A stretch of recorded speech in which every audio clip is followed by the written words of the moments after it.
Assalamualaikum warahmatullahi wabarakatuh. Shalom, Om Swastiastu, Namo Buddhaya, salam kebajikan. Berjumpa dengan saya Sandri Kusuma dalam video pembelajaran kimia organik. Topik yang akan kita bahas kali ini adalah tentang asam karboksilat. Asam karboksilat merupakan salah satu senyawa organik penting yang biasanya digunakan dalam berbagai aplikasi seperti asam asetat, asam sitrat, asam benzoat, sering digunakan dalam industri makanan maupun minuman.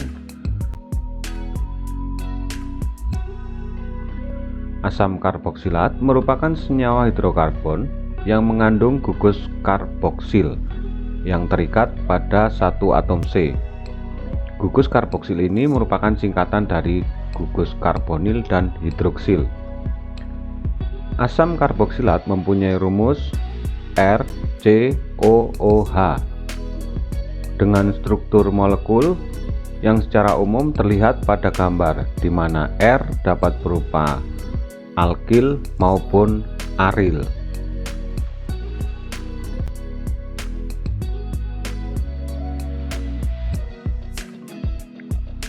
Sifat asam karboksilat yang pertama adalah mengandung gugus karboksil yang terikat pada rantai alkil maupun aril. Dan adanya gugus karboksil ini maka memungkinkan asam karboksilat melakukan ikatan hidrogen antar molekul. Dan pada suhu rendah juga dapat melakukan ikatan hidrogen dengan air, atau dengan kata lain, pada suhu rendah dapat bercampur dengan air. Dan hal ini menyebabkan polaritas berkurang dengan semakin meningkatnya jumlah atom C pada rantai karbon. Seperti dijelaskan tadi, asam karboksilat pada suhu pendek dengan rantai karbon C1-4 bersifat larut dalam air. Pada jumlah atom C sama dengan 5 bersifat kurang larut, dan bila karbon lebih dari 6 maka tidak larut dalam air. Walaupun demikian, adanya gugus karboksil pada rantai karbon ini mudah terprotonasi sehingga kelarutan dan polaritasnya dapat berubah jika terjadi proses protonasi. Sifat berikutnya, hampir semua asam karboksilat larut dalam pelarut organik, dan pada umumnya titik didih asam karboksilat lebih tinggi daripada titik didih alkohol.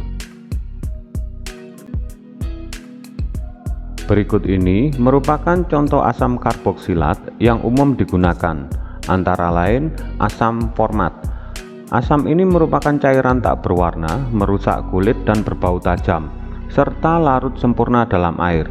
Dan yang paling penting, senyawa ini bersifat toksik karena bisa bersifat iritasi, dan bila masuk ke dalam tubuh atau tertelan akan menyebabkan kerusakan retina. Asam format umumnya digunakan dalam industri lateks, penyamakan kulit, industri tekstil, dan digunakan sebagai fungisida. Asam karboksilat lain yang sering kita temui adalah asam asetat atau asam cuka yang memiliki titik leleh 17 derajat Celcius dan titik didih 118 derajat Celcius serta larut sempurna di dalam air. Asam asetat biasanya digunakan untuk membuat asam anhidrat asam asetat, ester, garam asetat, zat warna, pewangi, bahan farmasi, dan lain-lain. Dan yang paling penting, asam asetat ini juga sering digunakan dalam produk makanan seperti dalam pembuatan acar, digunakan sebagai bahan tambahan pangan.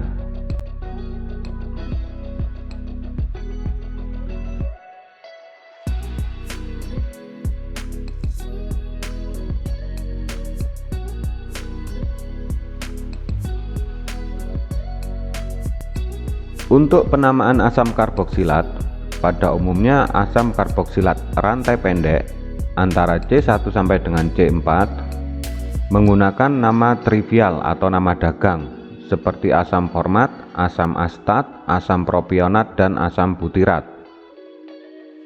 Sedangkan untuk penamaan secara IUPAC, asam karboksilat dengan rantai alifatik diawali dengan kata asam dan akhiran A pada alkana diganti dengan OAT.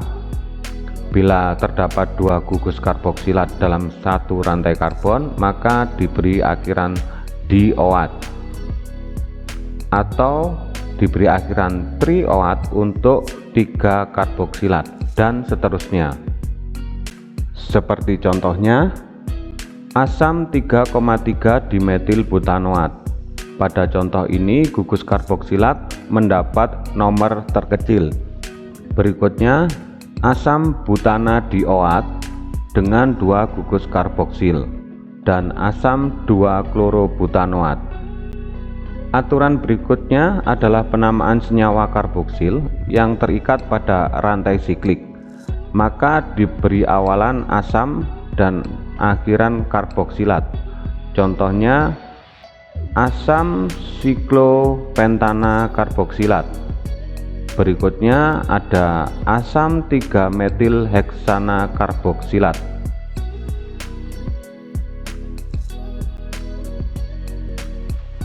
Untuk gugus karboksil yang terikat pada rantai aromatik seperti benzen diberi nama sebagai asam benzoat, dan bila terdapat substituen lain dalam rantai tersebut, maka penomoran mengikuti posisi gugus karboksilatnya. Jadi bila terletak pada atom C kedua diberi nama orto, atau bisa juga dengan nomor 2. Jika pada karbon ketiga diberi nama meta, dan pada karbon keempat diberi nama para.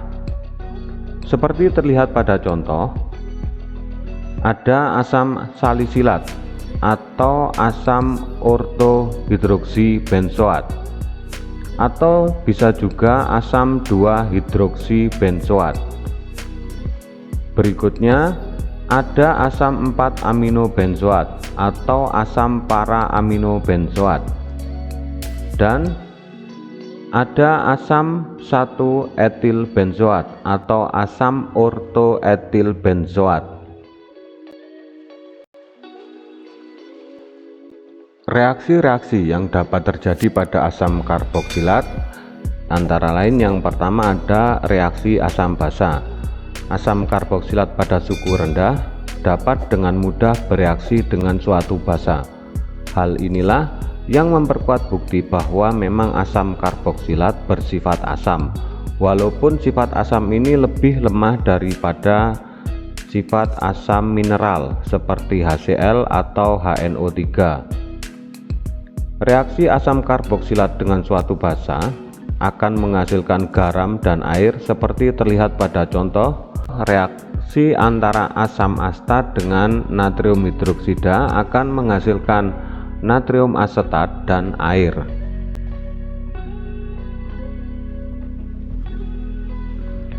Reaksi berikutnya adalah reaksi esterifikasi.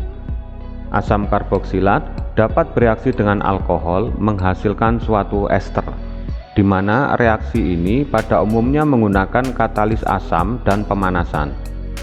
Asam yang digunakan sebagai katalis adalah asam yang lebih kuat dari asam karboksilat, seperti contohnya asam sulfat.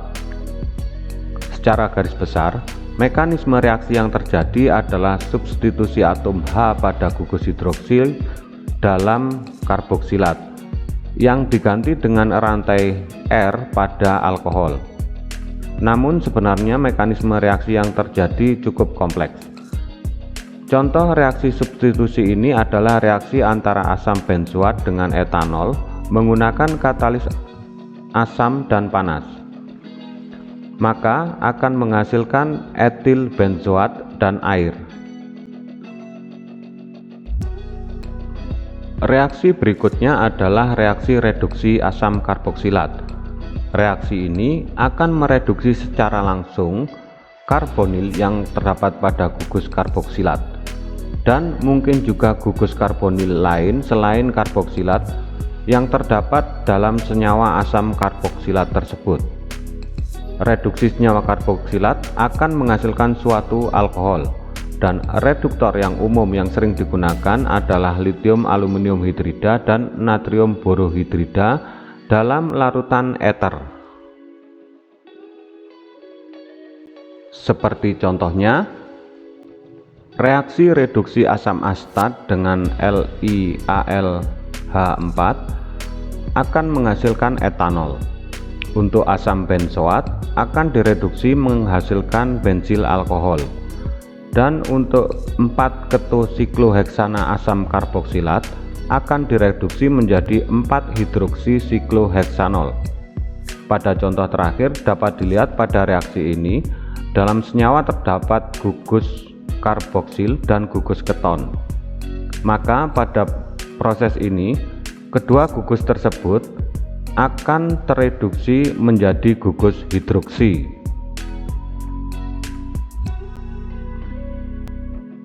Untuk pembuatan asam karboksilat dapat dilakukan dengan beberapa cara, antara lain hidrolisis turunan dari asam karboksilat, reaksi oksidasi, dan reaksi Grignard. Pembuatan dengan reaksi hidrolisis pada intinya mereaksikan senyawa turunan asam karboksilat dengan air, di mana molekul air akan terpecah menjadi H+ dan OH- dengan adanya katalis asam dan basa. Turunan senyawa karboksilat yang dapat dihidrolisis antara lain ester, amida, anhidrida, asam halida, dan senyawa nitril. Pada reaksi hidrolisis ester dengan menggunakan air akan menghasilkan asam karboksilat dan alkohol. Pada reaksi hidrolisis amida maka akan menghasilkan asam karboksilat dan amonia. Berikutnya,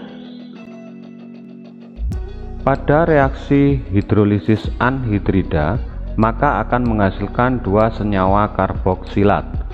Pada reaksi hidrolisis asam halida maka akan menghasilkan senyawa asam karboksilat dan ion halida. Dan yang terakhir, pada hidrolisis senyawa nitril maka akan menghasilkan asam karboksilat dan amonia. Seperti terlihat pada contoh. Reaksi hidrolisis metil benzoat dalam suasana asam maka akan menghasilkan asam benzoat dan metanol. Contoh berikutnya, reaksi hidrolisis benzonitril dalam suasana asam maka akan menghasilkan asam benzoat dan amonia.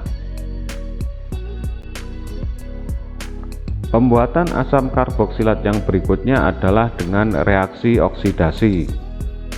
Senyawa-senyawa yang dapat dioksidasi menjadi asam karboksilat antara lain yang pertama adalah alkohol primer. Oksidasi alkohol primer dalam suasana asam akan menghasilkan asam karboksilat. Begitu juga dengan oksidasi aldehid dalam suasana asam juga akan menghasilkan suatu senyawa karboksilat. Senyawa lain yang dapat dioksidasi adalah senyawa alkena yang akan dioksidasi menjadi dua molekul karboksilat. Senyawa berikutnya yang dapat dioksidasi menjadi asam karboksilat adalah alkil arena atau biasanya disebut sebagai alkil benzen. Alkil arena ini dapat dioksidasi menjadi asam benzoat dan suatu senyawa hidrokarbon. Seperti terlihat pada contoh reaksi antara 1 butanol dengan kromium trioksida maka akan menghasilkan asam butanoat. Dan oksidasi 1,4 dimetilbenzen dengan larutan KMNO4 panas dalam suasana asam maka akan menghasilkan asam benzen 1,4 dikarboksilat. Selain dua metode di atas, asam karboksilat juga dapat dibuat dengan mereaksikan pereaksi Grignard dengan CO2 dalam suasana asam. seperti pada contoh reaksi di bawah ini, di mana reaksi Grignard dibuat dengan mereaksikan logam magnesium dengan suatu alkil halida di dalam larutan ether.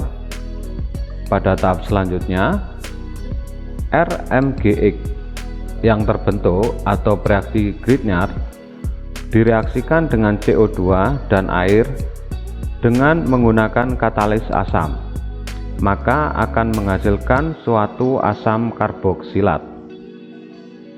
Contohnya, reaksi antara 1 bromopropana dengan logam Mg dalam larutan ether akan menghasilkan propil magnesium bromida.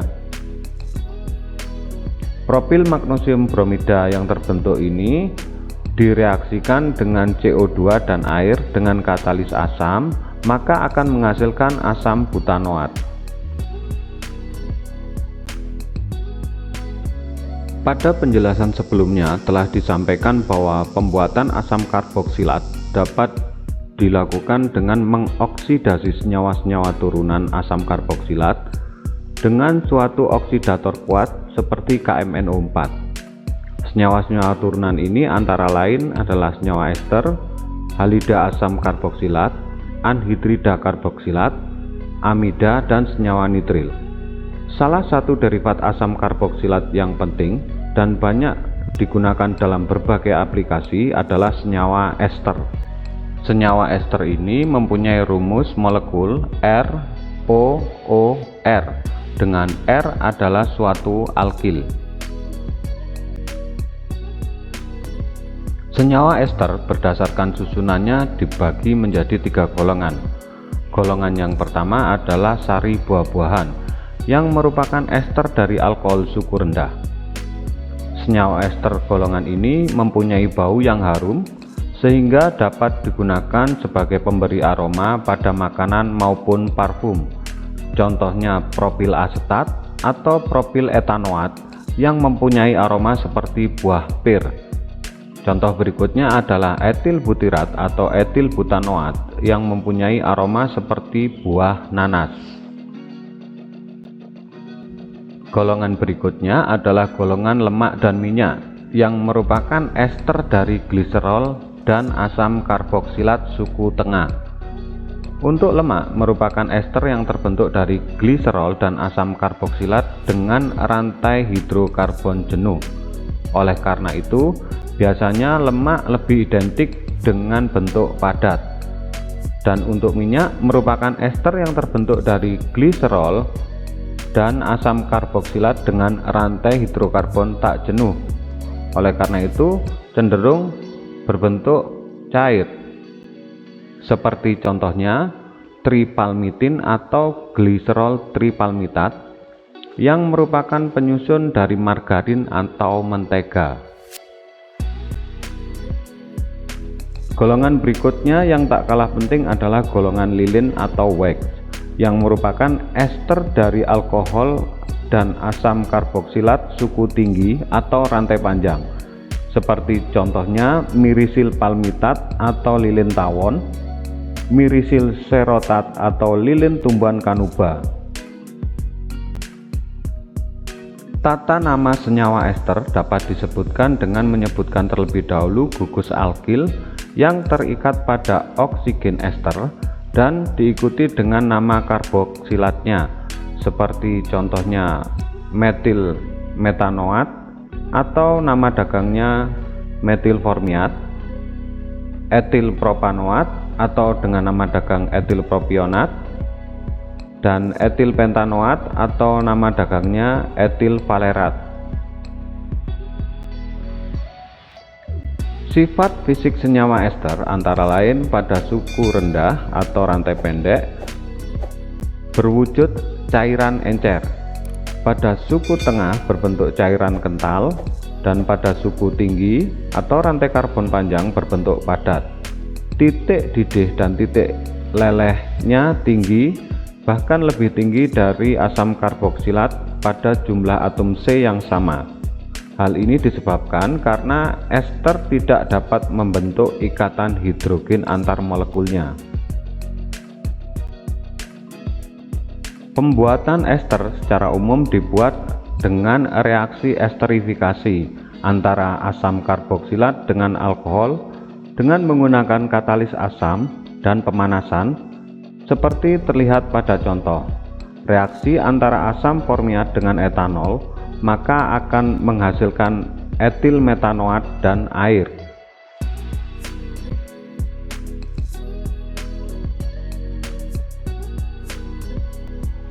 Baik, demikian tadi video pembahasan tentang asam karboksilat dan ester. Semoga bermanfaat dan dapat menambah wawasan Anda semua. Jangan lupa tekan tombol like, subscribe, share, dan komen. Akhir kata, billahi taufik walhidayah. Wassalamualaikum warahmatullahi wabarakatuh.